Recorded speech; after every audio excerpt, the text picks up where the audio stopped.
اچھا جناب، السلام علیکم۔ میں رضوان جی پی او لائیو کے پلیٹ فارم سے آپ کی خدمت میں حاضر۔ ہمارے چینل کو سبسکرائب کریں اور بیل آئیکن کا بٹن بھی دبا دیں، اور ہمارے چینل کو اپنے عزیز و اقارب اور کمیونٹی میں بھی متعارف کرائیں۔ آپ کا شکریہ۔ اب چلتے ہیں وی لاگ کی جانب۔ اچھا جناب، سب سے پہلے تو کچھ افسوسناک خبریں ان کا ذکر ہو جائے۔ پہلی خبر تو عمان سے آئی ہے۔ عمان کا جو کیپٹل ہے مسقط، وہاں دہشت گردی کا واقعہ ہوا ہے، اور اس میں کافی سارے لوگ جاں بحق ہوئے ہیں، اور ان میں 4 پاکستانی بھی ہیں۔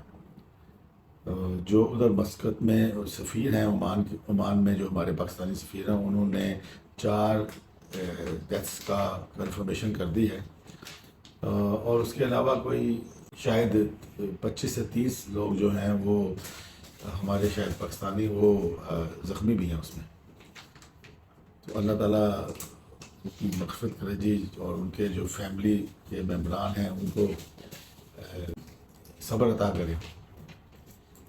تو اب دوسری جو ہے افسوسناک خبر، وہ ہمارے ادھر پاکستان سے ہے۔ اب ہم بات کرتے ہیں دہشت گردی کے واقعات جو پاکستان میں ہو رہے ہیں۔ اب جس طرح کے عزم استحکام آپریشن کی بات ہو رہی تھی، تو کچھ لوگوں کو بہت تکلیف ہے اس کی، بلکہ کچھ جماعتوں کو، جس میں فضل الرحمان صاحب کی جماعت بھی ہے، پی ٹی آئی بھی ہے، اور اے این پی وغیرہ کے لوگ جو ہیں ان کو بھی اس کی بہت تکلیف تھی۔ ان کو اس چیز کا احساس نہیں ہے کہ ایک جان چلی جانے کا کوئی قیمت نہیں ہوتی، اور جو یہ دہشت گردی ہمارے ملک میں خاص کر جو کے پی کے میں پھیلی ہوئی ہے، اس کو کنٹرول کرنے کے لیے اس طرح کے آپریشن کی اشد ضرورت ہے۔ ابھی جو کل واقعہ ہوا تھا بنو چھانی کا، ادھر دہشت گردوں نے کوشش کی تھی داخل ہونے کی، تو ادھر پھر ہمارے جوان ہیں انہوں نے ان کو مطلب انگیج کیا، اور اس میں کافی بڑا نقصان ہوا ہے فوج کا بھی۔ ہمارے 8 جوان شہید ہوئے ہیں، مگر انہوں نے 10 جو تھے دہشت گرد وہ بھی مار دیے۔ بہرحال دہشت گردوں کی تو میں سمجھتا ہوں کہ ان کی تو آخرت ہوتی یہی ہے کہ انہوں نے گولی سے مرنا ہوتا ہے، مگر یہ جو جوان ہوتے ہیں ہمارے، یہ تو بڑے قیمتی جانیں ہوتی ہیں۔ اللہ تعالیٰ ان کی مغفرت کرے، اللہ تعالیٰ ان شہیدوں کو جوان رحمت میں جگہ دے، اور ان کی فیملیوں کو بھی صبر دے۔ آج کا جو واقعہ ہے ڈی آئی خان میں ہوا ہے، جو ادھر ایک رورل ہیلتھ سینٹر تھا، گڑی شاموزئی ایک جگہ ہے، وہاں 2 فوجی جوان اور 5 شہری شہید ہوئے، جبکہ 3 دہشت گرد مارے گئے۔ یہ جو دہشت گردی کے واقعات ہیں، یہ ابھی تو کے پی کے تک شاید محدود ہیں، مگر یہ رکنے والے نہیں ہوں گے۔ یہ اور کچھ عرصے میں یہ آ جائیں گے، پنجاب میں بھی اور صوبوں میں بھی آ جائیں گے۔ تو اس کے علاوہ ایک بڑا اسپیکٹ جو ہے نا، وہ ہے انٹرنیشنل جو ہمارا ایک وہ جاتا ہے، امیج جاتا ہے کہ اس ملک میں دہشت گردی ہوتی رہتی ہے ہر وقت۔ ادھر ہمارا جو سی پیک کا معاملہ آج کل جو چل رہا ہے، سی پیک 2، تو اس کے حوالے سے بھی اب جب سے، ویسے تو میں نے یہ دیکھا ہے جب سے یہ سی پیک دوبارہ سے ری انیشیٹ کیا گیا ہے، چائنا کے ساتھ معاملات کو بہتر ہوئے ہیں، سیدھے ہوئے ہیں، اور سعودی عرب سے کوئی انویسٹمنٹ کی جو آمد کی کوئی امید بدی ہے، تب سے یہ واقعات جو ہے نا یہ بہت زیادہ بڑھ گئے ہیں۔ اب اس حوالے سے جو میرا اوپینین ہے وہ یہ ہے کہ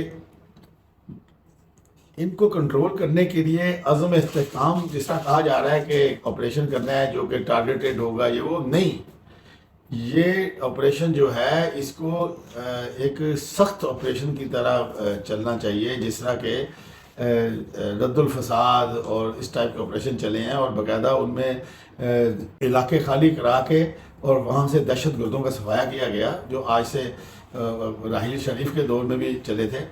تو اس طرح کے آپریشن لازم ہیں اگر پاکستان کو دہشت گردی سے پاک کرنا ہے۔ جب پچھلی جو حکومت تھی مسلم لیگ نون کی، اس میں تقریباً دہشت گردی پاکستان سے ختم ہو گئی تھی، تو اسی طرح کا آپریشن کرنا پڑے گا، یہ پیار محبت والے آپریشن نہیں چلیں گے۔ اچھا جناب، بات کرتے ہیں کل ایک نیوز جو دی تھی آپ کو کہ حکومت نے، بلکہ ہم نے نیوز کیا دی تھی، عطا تارڑ صاحب نے ایک باقاعدہ پریس کانفرنس اس حوالے سے کی تھی کہ ایسا ہوگا کہ پی ٹی آئی پر پابندی لگائی جائے گی، اور آرٹیکل 6 کے مقدمات جو کہ عمران خان صاحب، قاسم سوری صاحب اور کا صدر عارف علوی صاحب کے آرٹیکل 6 کا مقدمہ چلے گا، اور وہ جو لوگ باہر بیٹھ کے پاکستان کے خلاف پروپیگنڈا کرتے ہیں ان کے خلاف بھی ایکشن لیا جائے گا۔ اس حوالے سے نون لیگ میں اپنے اندر بھی تھوڑے تحفظات پائے گئے، کچھ اس طرح خرم دستگیر صاحب یا خواجہ آصف صاحب، انہوں نے بھی تحفظات کا اظہار کیا، اور پھر جو لیبرل پارٹی میں سے بھی کوئی اس طرح کی آوازیں اٹھیں کہ جی یہ تحفظات، انہوں نے بھی تحفظات کا اظہار کیا، اور شاید کہا کہ جی ہم سے صلاح مشورہ نہیں دیا گیا۔ مگر ساتھ ساتھ ایسا بھی ہے کہ پیپل پارٹی کی طرف سے، ان کی قیادت کی طرف سے یہ بھی بیان آ گیا ہے کہ جی جو بھی لوگوں نے کہا ہے پیپل پارٹی کے، وہ ان کا ذاتی خیال ہے، پارٹی پالیسی نہیں ہے۔ تو بالآخر اپنا ڈپٹی پرائم منسٹر صاحب جو ہیں اسحاق ڈار صاحب، فارن منسٹر بھی ہیں اور ڈپٹی پرائم منسٹر بھی ہیں، انہوں نے ابھی تھوڑی دیر پہلے اعلان کر دیا کہ ابھی اس حوالے سے کوئی فیصلہ نہیں ہوگا، یعنی کہ یہ صرف یہ کل جو اس کا مطلب ہے جو عطا تارڑ صاحب نے جو اعلانات کیے تھے وہ سب جھاکی ماری تھی، یا ایویں مطلب کہ دکھانے کے لیے۔ تو جب تک آپ کی پارٹی کے اندر مشاورت نہ ہو جائے اور نہ کسی نتیجے پہ پہنچے، اس وقت تک اس کو باہر نکالنے کا کیا مقصد ہے؟ مطلب پری میچور باتیں کرنے کا تو کوئی مقصد نہیں ہوتا۔ تو اتنی میں سمجھتا ہوں کہ اس وقت نون لیگ اور پیپل پارٹی بھی ہے، یہ سب سے پرانی سیاسی جماعتیں ہیں، اور ان کو اپنے ابھی تک یہ سمجھ نہیں آئی کہ ان کے بیانات کا کیا ری ایکشن ہو سکتا ہے، اور کس طرح سے اب یہ جو انہوں نے بیان دیا ہوا ہے کل، وہ سارا ان کے گلے پڑے گا، واپس ان کے منہ پہ آئے گا۔ تو جو بھی فیصلہ کرنا ہو، جو بھی اناؤنس کرنا ہو، فیصلہ نہیں اناؤنس کرنا ہو، جب تک اس کا فیصلہ نہ ہو جائے اس کو پری میچورلی اناؤنس نہیں کرنا چاہیے میرے خیال میں۔ اچھا جناب، ایک نیوز اور ہے چھوٹی سی، کل رات کو پٹرول کی پرائس میں اضافہ ہو گیا تقریباً 10 روپے، اور جو ڈیزل ہے اس کی پرائس میں تقریباً 6 روپے 85 پیسے، یعنی کہ 7 روپے تقریباً بڑھ گئی ہے۔ اس میں کوئی شک نہیں ہے کہ جب انٹرنیشنل آئل کی پرائسز انکریز ہوتی ہیں تو ادھر بھی پرائسز یقیناً بڑھتی ہیں، کیونکہ ہماری پرائسز اب انٹرنیشنلی اٹیچڈ ہیں انٹرنیشنل پرائسز سے، تو خاص کر پھر، اور دوسرا ڈالر سے بھی اٹیچڈ ہیں۔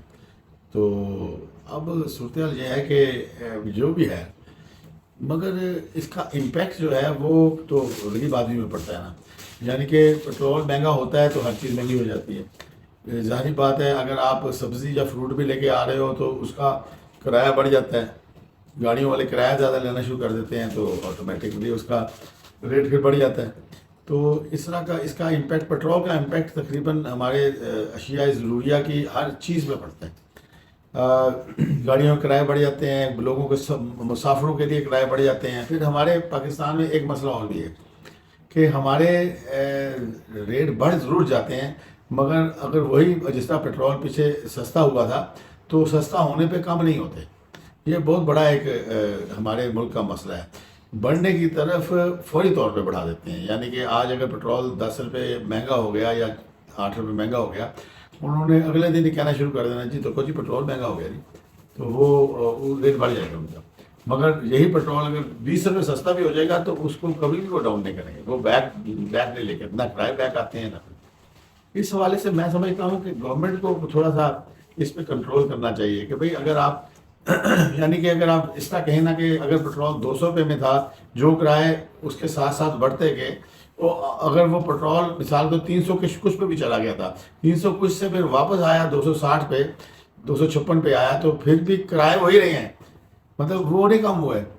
تو اس طرح کی معاملات ہوتے ہیں۔ گورنمنٹ کو اس حوالے سے نا تھوڑا سا کوئی ایکشن لینا چاہیے، اور اس پہ ریٹوں کو نا مینیج کرنا چاہیے۔ اچھا جناب، اب بات کرتے ہیں عمران خان صاحب کی مشکلات میں اضافہ ہی ہوئے جا رہا ہے، اور ایکچولی عمران خان صاحب کی جو مشکلات ہیں ان میں اضافے کی وجہ ان کی اپنی زبان ہے کہ ان کو اپنی زبان پہ کنٹرول نہیں ہے. وہ کوئی بات کرتے چکتے نہیں ہیں، کوئی ڈرتے نہیں ہیں، اور کوئی بھی سامنے ہو تو اسی وجہ سے ان کے ساتھ اس وقت آپ دیکھیں وہ کتنی دفعہ فوج کو میں سمجھتا ہوں کہ منت کر چکے ہیں کہ وہ آپ ان کے ساتھ کوئی بیٹھ کے تو ڈسکشن کر لے، کوئی ملاقات کر لے، مگر وہ راضی نہیں ہے. فوج ان کو پتہ چل گیا ہے کہ یہ بندہ ٹھیک نہیں ہے. اب کل کوئی لے لیں، کل نیب کے کیسز کی سنوائی تھی تو عمران خان صاحب نے ادھر عدالت میں بیٹھ کے عدالت تو خیر ادھر ہی تھی، جیل میں تھی، ادھر انہوں نے جو بک بک کی ہے نیب چیئرمین کے حوالے سے، تو اس کو کہتے ہیں جی کہ یہ تو اس کو کہتے ہیں کہ یہ طوائف ہے، یہ جسم فروش ہے، اور جو ان کے منہ میں زبان میں آتا رہا ہے وہ بولتے بک بک کرتے گئے. تو اس طرح کے جب کام کریں گے، اب وہ بھی میرا خیال ہے حاضر ڈیوٹی فوجی ہے شاید، جو اس وقت چیئرمین ہے، یا حاضر ڈیوٹی ہے کہ پتہ نہیں ریٹائرڈ ہے، پر ہے وہ جنرل لیول کا بندہ. تو جب اس طرح کی بک بک کریں گے تو پھر مطلب اپنے لیے اچھائی کا ایکسپیکٹیشن کیسے کر سکتے ہیں؟ تو عمران خان صاحب کو اپنے ٹیمپرامنٹ پہ کنٹرول ہی نہیں ہے. اچھا، پھر انہوں نے جو اپنے فالوور بھی بنائے ہوئے ہیں ان کا بھی یہی حال ہے. وہ بھی مطلب انتہائی گندی زبان کے مالک ہیں، گالیاں دیتے ہیں اور بکواسات کرتے ہیں. اچھا پھر عمران خان صاحب اس بندے کو شاباشی بھی دیتے ہیں جو اس طرح کے کام کرتا ہے. اور پی ٹی آئی میں اگر آپ نے ترقی کرنی ہے تو اس کا ایک ہی طریقہ کار ہے کہ آپ بدتمیزی کرو، اور وہ اس چیز کا عمران خان صاحب کو پتہ چلے تو وہ آپ ان کی گڈ بکس میں آ جاؤ گے. اگر آپ سیاسی پروگرام وغیرہ یا میڈیا پہ دیکھتے رہے ہوں تو آپ کو یقیناً یاد ہوگا ان کے ایک عمران خان صاحب کے ایک ساتھی تھے، اللہ بخشے اب فوت ہو چکے ہیں، نعیم الحق صاحب. انہوں نے لائیو پروگرام میں ایک جو ہے منسٹر کو چانٹا مار دیا تھا. تو اس طرح کے کام تو یہ شروع سے آپ کو پتہ ہے یہ کرتے آئے ہیں. اس کے بعد وہ جو ہے اپنا شہباز گل، وہ کتنی بکواس کرتا ہوتا تھا ادھر جب ان کی دور حکومت تھا، تو مطلب کہ اس کو بھی اپنی زبان پہ بالکل کنٹرول نہیں ہوتا تھا. ابھی کچھ دن پہلے وہ شیر افضل مرمت کا پروگرام تو بڑھ گیا. اچھا، یہ اس طرح کی گفتگو کرتے ہیں نا تو عمران خان صاحب بہت خوش ہوتے ہیں. وہ باقاعدہ ان کو اسی وقت میسج کرتے ہیں ویل ڈن کا، اور تھمز اپ کے میسج کرتے ہیں کہ بھئی تم نے بہترین کیا. اگر کسی نے پروگرام میں ایسی بدتمیزی کی کسی ٹاک شو میں، ادھر ان کو باقاعدہ میسج آتا ہے عمران خان صاحب کی طرف سے کہ ویل ڈن. اب ریسنٹلی آپ کو ایک تھوڑا واقعہ سنا دوں. پہلے تھوڑا سا، یہ ایک چینل ہے بول، جو کہ کسی دور میں شعیب شیخ صاحب کے ملکیت میں تھا، وہ جو جعلی ڈگریوں والے کیس میں بھی اندر ہے. اچھا، وہ اس وقت فل عمرانڈو ٹائپ کا چینل تھا. اس کے بعد یہ چینل بک گیا. اب بک گیا تو اس کے بعد ظاہری بات ہے وہ پھر وہ چیز نہیں رہی، وہ عمرانڈو نہیں رہا. مطلب ویسے ٹھیک ہے، اس میں کسی وقت کوئی جو ہوتا ہے اینکر، وہ تھوڑی سی اس کی ہمدردیاں ہو بھی سکتی ہیں پی ٹی آئی کے ساتھ یا دوسرے گروپ کے ساتھ، مگر یہ ہے کہ وہ عمرانڈو نہیں رہا. اس میں ایک اینکر ہیں ڈاکٹر فضا خان، وہ ایک پروگرام کرتی ہیں بول نیوز پہ. انہوں نے ادھر کے پی کے ایک وہ ان کے ہیں پی ٹی آئی کے کارکن ہیں، وہ شوکت یوسف زئی، ان کو بلا رکھا تھا. تو میرا خیال ایم پی اے بھی ہیں شاید. اچھا، تو وہ جب گفتگو ہو رہی تھی تو انہوں نے فضول نام لینا شروع کر دیے، جس طرح کی عادت ہے. جس طرح عمران خان صاحب مولوی ڈیزل تھے، وہ کبھی کسی کو کچھ کبھی کسی کو کچھ، تو اسی طرح انہوں نے بھی کوئی اس طرح کے نا کچھ ایسے نام وغیرہ لینا شروع کر دیے لوگوں کے حوالے سے. تو ڈاکٹر فضا نے ان کو منع کیا کہ بھئی آپ چینل پہ اس طرح کے کام نہ کریں، تو یہ گرمی کھا گئے.